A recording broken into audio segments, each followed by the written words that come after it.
باب إذا أتاكم كريم قوم فأكرموه. وبه قال حدثنا محمد بن الصباح قال أنبا سعيد بن مسلمة عن ابن عجلان عن نافع عن ابن عمر رضي الله تعالى عنه قال قال رسول الله صلى الله عليه وسلم إذا أتاكم كريم قوم فأكرموه. باب تشميت العاطس. وبه قال حدثنا أبو بكر بن أبي شيبة قال حدثنا يزيد بن هارون عن سليمان التيمي عن أنس بن مالك عن عتس قال اعتز رجلان عند النبي صلى الله عليه وسلم فشمت أحدهما أو صمت ولم يشمت الآخر فقيل يا رسول الله عتس عندك رجلان فشمت أحدهما ولم تشمت الآخر فقال إن هذا حمد الله وإن هذا لم يحمد الله. وبه قال حدثنا علي بن محمد قال حدثنا وكيع عن عكرمة بن عمار عن إياس بن سلمة بن الأكبري عن أبيه رضي الله تعالى عنه قال قال رسول الله صلى الله عليه وسلم يشمد العاطس ثلاثا فما زاد فهو مكذوم. وبه قال حدثنا أبو بكر بن أبي شيبة قال حدثنا علي بن مسهر عن أبي ليلى وعيسى بن أبي ليلى عن علي رضي الله تعالى عنه قال قال رسول الله صلى الله عليه وسلم إذا عطس أحدكم فليقل الحمد لله وليرد عليه من حوله يرحمك الله وليرد عليهم يهديكم الله ويصلح. باب من قام عن مجلس فرجع فهو أحق به. وبه قال حدثنا عمر بن رافع قال حدثنا جرير عن سهيل بن أبي صالح عن أبيه عن أبي هريرة رضي الله تعالى عنه عن النبي صلى الله عليه وسلم قال إذا قام أحدكم من مجلسه ثم رجع فهو أحق به. باب المعازير. وبه قال حدثنا علي بن محمد قال حدثنا وكيع قال حدثنا سفيان عن ابن شريح عن ابن ميناع عن جودان قال قال رسول الله صلى الله عليه وسلم من اعتذر إلى أخيه بمعذرة لم يقبلها كان عليه مثل خطيئة صاحب مكس. وبه قال حدثنا محمد بن إسماعيل قال حدثنا وكيع عن سفيان عن ابن شريح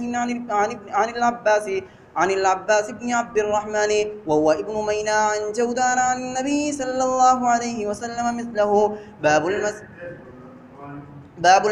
وبه قال حدثنا أبو بكر قال حدثنا وكيع عن زمعة بن صالح عن الزهري عن وهب بن عبد زمعة عن أم سلمة وحدثنا عبد علي بن محمد قال حدثنا وكيع قال حدثنا زمعة بن صالح عن الزهري عن عبد الله بن وهب بن زمعة عن أم سلمة رضي الله تعالى عنها قالت خرج أبو بكر في تجارة إلى بصرى قبل موت النبي صلى الله عليه وسلم بعام ومعه نعيمان وصويبة بن حرملة وكان شهدا بدرا وكان نعيمان على الزاد وكان صويبة رجلا مساحا فقال لنعيمان أطعمني قال حتى يأتي أبو بكر فقال فلأغطينك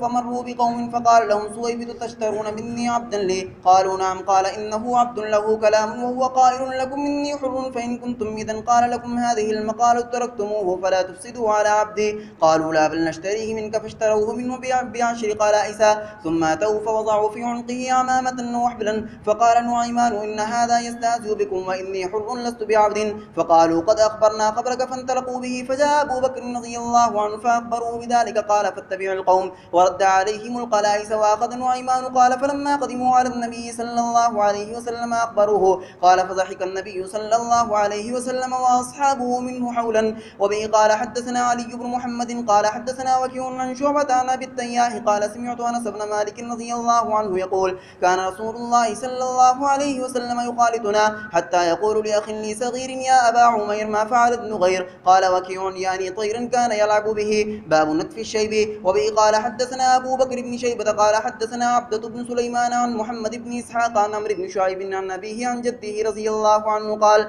نهى رسول الله صلى الله عليه وسلم عن نتف الشيب قال وهو نور المؤمن. باب الجلوس بين الظل والشمس. وبه قال حدثنا أبو بكر بن أبي شيبة قال حدثنا زيد بن الحباب عن أبي المنيب عن أبي بريدة عن أن النبي صلى الله عليه وسلم نهى أن يقعد بين الظل والشمس. باب النهي عن الاستجاء على الوجه. وبه قال حدثنا محمد بن الصباح قال حدثنا الوليد بن مسلم عن الأوزاعي عن يحيى بن أبي كثير عن قيس بن تهفة الغفاري عن أبيه رضي الله عنه قال أصابني رسول الله صلى الله عليه وسلم نائما في المسجد على بطني فركضني برجله وقال ما لك ولهذا النوم؟ هذه نومة يكرهها الله ويبغضها الله وبناره. وبه قال حدثنا يعقوب بن حميد بن كاسب قال حدثنا سلمة بن رجاء عن الوليد بن جميل الدمشقي أنه سمع القاسم بن عبد الرحمن يحدث عن أبي أمامة قال مر النبي صلى الله عليه وسلم على رجل نائم في المسجد منبتح على وجهه فضربه برجله وقال قم أو اقعد فإنها نومة جهنمية. وباب تعلم النجوم. وبه قال حدثنا أبو بكر قال حدثنا يحيى بن سعيد عن عبيد الله بن الأخنس عن الوليد بن عبد الله بن يوسف بن ماهك عن ابن عباس رضي الله عنهما قال قال رسول الله صلى الله عليه وسلم من اقتبس علما من النجوم اقتبس شعبة من السحر زاد ما زاد. باب النهي عن سب الريح. وبه قال حدثنا أبو بكر قال حدثنا يحيى بن سعيد الأوزاعي عن الزهري قال حدثنا ثابت الزرقي عن أبي هريرة رضي الله عنه قال قال رسول الله صلى الله عليه وسلم لا تسبوا الريح فإنها من روح الله تأتي بالرحمة والعذاب ولكن سلوا الله من خيرها وتعوذوا بالله من شرها. باب ما يستحب من الأسماء. وبه قال حدثنا أبو بكر قال حدثنا خالد بن مخلد قال حدثنا العمري عن نافع عن ابن عمر عن النبي صلى الله عليه وسلم قال أحب الأسماء إلى الله عبد الله وعبد الرحمن. باب